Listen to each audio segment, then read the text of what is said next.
বন্যায় কবলিত মানুষের পাশে দাঁড়িয়েছিলেন ছাত্র এবং যুবক। কত পরিশ্রম তারা করেছে। বাংলার জমির সারা পৃথিবীতে এই যুবকেরাই আসল, ইসলামের ভিতরে যুবকেরাই সবচেয়ে এগিয়ে এসছে, ঠিক কিনা? বাংলাদেশের দ্বিতীয় স্বাধীনতা অর্জন করেছে এই যুবকেরা। এই বন্যার অবস্থায় মানুষদের ঘর নাই, বাড়ি নাই, খাওয়া নাই, দাওয়া নাই। ওই সময়ে বাংলাদেশের যুবকেরাই এগিয়ে আসছে, বাংলাদেশের সেনাবাহিনী এগিয়ে আসছে। কত কষ্ট তারা দিন রাত 24 ঘন্টা করেছে। আপনারা অনেকে দেখেছেন, অনেক যুবক নিজের জীবন বাজি রেখে মানুষকে বাঁচানোর জন্য চেষ্টা করেছে। তার ঘুম নাই, নীল নাই। বাংলাদেশের মানুষ তার কাছে যা আছে, টাকা পয়সা সোনা দানা সব কিছু মানুষের জন্য বিলীন করে দিয়েছে, ঠিক কিনা?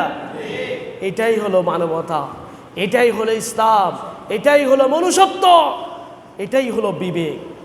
আল্লাহ যারা এই টাকা পয়সা অর্থ করি স্বর্ণ অলংকার দিয়ে বন্যা কবলিত মানুষের পাশে দাঁড়িয়েছে, আল্লাহ সবার দানকে সবার সময়কে আল্লাহ কবুল করুক, আমরা বলে আমিন।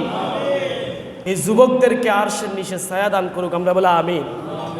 আল্লাহর হাবিব বলেছেন, কিয়ামতের ময়দানে আরশের নিচে কিছু সংখ্যক মানুষ ছায়া পাবে, আল্লাহর মেহমানদারি পাবে। তাদেরকে আল্লাহ তাআলা আরশের নিচে ছায়া দিবে, মেহমানদারি করাবেন। তার ভিতরে এক শ্রেণী হলো আশাবুন নিসাব ফি ইবাদাতিল্লাহ। ওই যুবক, যে যুবক রাত কেটেছে ইসলামের জন্য, যে যুবক রাত কেটেছে ইবাদতে, যে যুবক রাত দিন কেটেছে মানুষের কল্যাণে, যে যুবক রাত কেটেছে এবং শ্রম দিয়ে জীবন বাজি রেখে মানুষদের পাশে মানুষদেরকে বাঁচানোর জন্য সংগ্রাম করেছে, ওই যুবক আরশের নিচে ছায়া পাবে।